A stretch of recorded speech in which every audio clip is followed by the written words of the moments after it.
Hello, everyone, and welcome to the 23rd and potentially the final episode of the Chess This Week. Now, starting our action from the over the board chess in Germany, the WR Chess Masters happened for the first time ever in Düsseldorf, Germany, and this was an exciting and spectacular tournament. Three players tied for the first place: Levon Aronian, Gukesh, and Jan Nepomniachtchi. However, the tournament was won in the tie breaks by Levon Aronian, who won 3 out of 3 games, including some exciting games against Gukesh in the rapid portion, which was 10 minutes plus 2 seconds increment. Now, this went down the wire. It kept me up till 3 a.m. and it was a super exciting tournament. Although the end was a bit disappointing for Gukesh, he'll still be happy overall. He gained some rating points. He scored 5.5 out of 9, a much better performance and a much better string of results. He started off the year with 1.5 out of 7 in the first 7 games of Vacancy.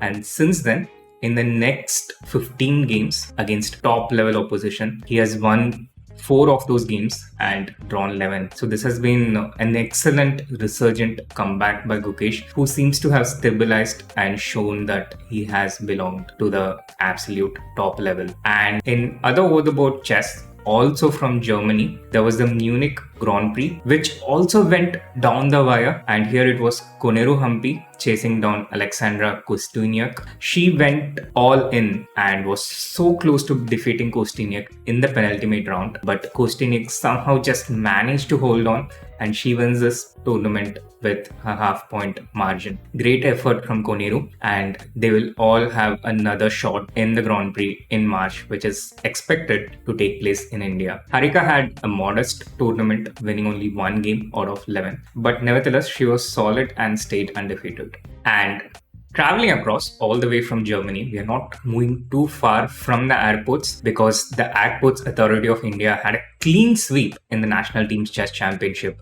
First of all, the team in the Open Championship, they defeated Petroleum Sports Promotion Board, the clear favorites, and they won this tournament with only 4 players initially. Usually teams have 5 players, but Airports started with only 4 players for the first 7 rounds, and in the last 2 rounds they did not even have 4 players. They managed it with just 3 players, which explains their last round loss.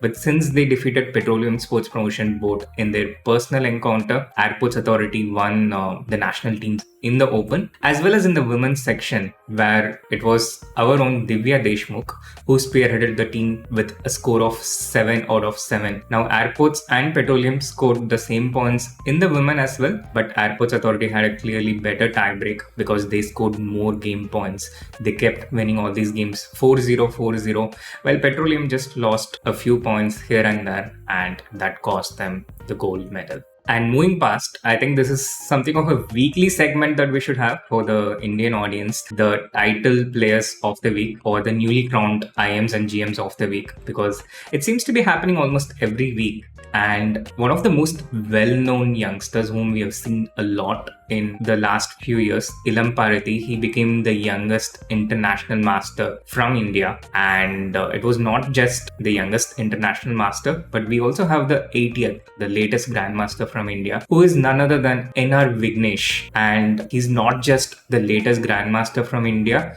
but he also becomes the first sibling to become grandmasters. Both NR Vignesh and NR Vishak are brothers, and NR Vishak became a grandmaster earlier. So Vignesh also joins him, and they are probably one of the strongest siblings in the world, and probably the first grandmaster siblings from India. That's not just the only good news in the Indian chess circles, and I think this is also a segment that we should have almost every week. The tournament wins by Indian grandmasters across the world, because this last week or last 2 weeks were just filled with tournament wins across the world by different Indian grandmasters. The January month was a bit of a slow month. There were not a lot of tournaments happening, but in February, the chess scene really started catching up. There were a lot of tournaments, and the Indian grandmasters, they just started traveling. Not everyone was just at home making YouTube videos. Let's start with the Jeddah Rapid. This was won by none other than Nihal Sarin.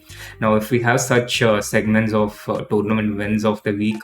We are not going to have a lot of weeks without people like Nihal, Prag, and the other youngsters. Nihal won this tournament quite convincingly, a very smooth performance, undefeated performance, typical Nihal. So that was in Djerba in Tunisia.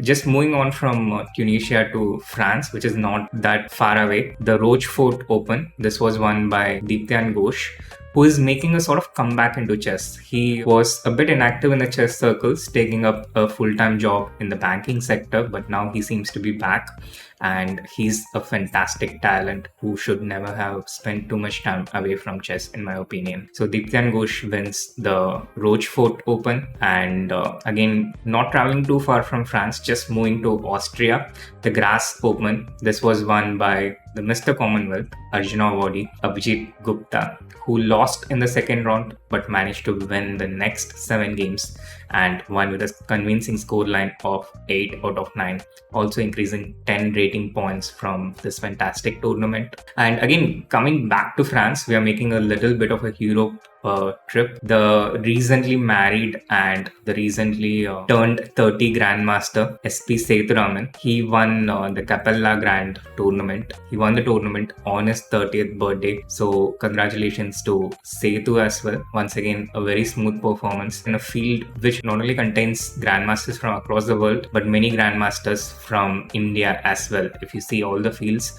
that's one thing consistent. And it was not just the experienced Grandmasters winning tournaments, but young Indian won the Noisiel Open. Once again, another convincing scoreline here. Last but not the least, MR Venkatesh, who is also kind of making a comeback into chess. That's probably true with almost everyone during this pandemic. He won the Lions Open. These are just the tournaments won by Indians in the last week or two, and I might even have missed out on some of the tournament wins. So if I did, do let me know in the comments below. Now, those are almost all the tournament wins and some of the nicer things that happened in the chess world in the last week or two. Unfortunately, the world is not just filled with nice things, and there were a couple of controversial topics which happened in the last couple of weeks or the last month or so.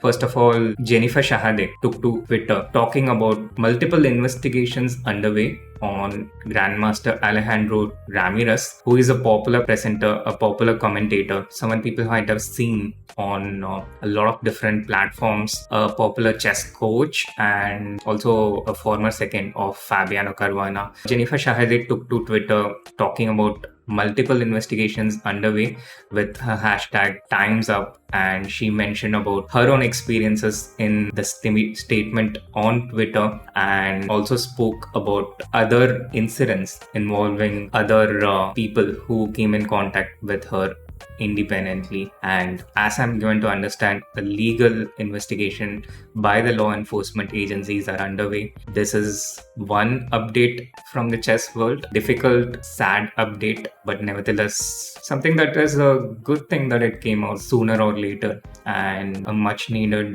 topic that needs to be spoken out about.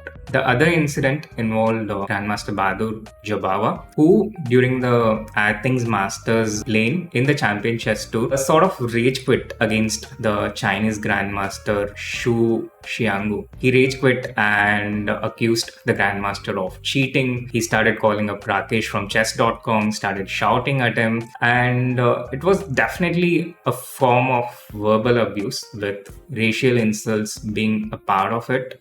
And as a consequence, as repercussions, chess.com banned Bahadur Jobava from playing in any of the prize money events on chess.com for the rest of 2023. Bahadur Jobava came back with a statement against it, where we won't read out the whole statement, but in essence, he felt quite unjust, the actions by chess.com banning him for a year, and he felt that he was calling out against cheating, which is a far greater crime than alleged verbal abuse and the racial insults. But that said, the actions we do have consequences, and I think verbal abuse is also a serious form of abuse. Although I'm not sure if it is completely related to the incident, but the Chinese Grandmaster whom Bahadur was speaking against. Although he qualified for the one of the divisions in the Champion Chess Tour, simply did not turn up the next day. And I'm not sure if this was related to Bahadur's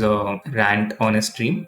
I'm not entirely sure if they're related. Bahadur is someone who's not doing this for the first time, this kind of a meltdown on stream, which often involves a perceived fair play violation by the opponent and talking things against them. So that said, I think actions have consequences, and such a consequence is entirely to be expected.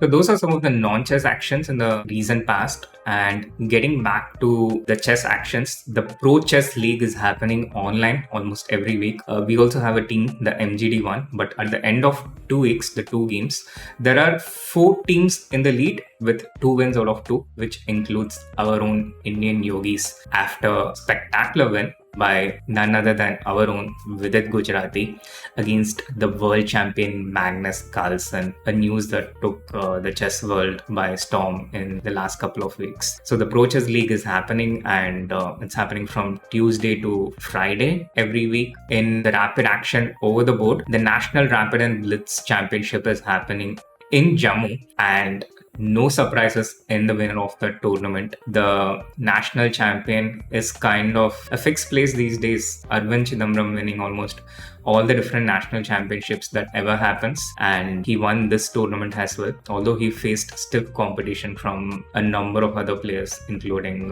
Mitraba, Ritvik, and it was a tie for the first place with 8.5 points, but Arvind had the best tiebreak score. And the Blitz Championship is expected to take place from tomorrow. And last but not the least, the Cannes Open in France is also underway. The last round is happening at the time of recording this. At the end of 8 rounds, it's Sayantan Das who's leading the tournament. Although it's not updated on the scorecard, as far as I know, Sayantan has won the last round against Grandmaster Alexander Mutilay.